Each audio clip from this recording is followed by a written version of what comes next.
देखंतु एही दृश्य को किभଳି जने प्रिजाइडिंग ऑफिसर भोटर को साहाय्य करिबा आଳରେ निजे भोट दे रखिछंती बूथ पाखरे। भोटर को बताइबा आଳରେ बोधुए निजे भोट भी बाड़े देउछंती। खाली भोटर को पई भोट देउछंती ताहा नुहे, से भोट बाक्स पाखरे मध्य ठिया होई बैलेट पेपर गुडी को भोटर को हातरु नै भांगी पकाउछंती भोट बाक्सरे। बारे प्रिजाइडिंग ऑफिसर पचारे कहते आम मान निर्देश अच्छी भोटर को साहाय्य करने टिके कर दौछु।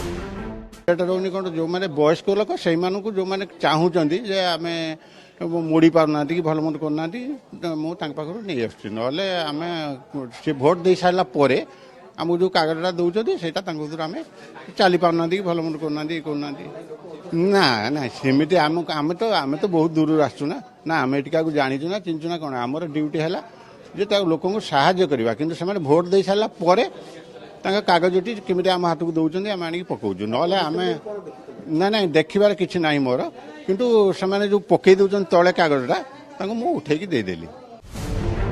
बेगुनिया ब्लॉक सारुअर बूथ नंबर 6 ए दृश्य पूरा शांति श्रृंखलार सह भोटिंग चली। पुलिस भी उपस्थित प्रिजाइडिंग ऑफिसर यह काम करुँच बड़ प्रश्न, किंतु यह जे भोटर को मत विपक्ष न जीव ताहा किए कहब।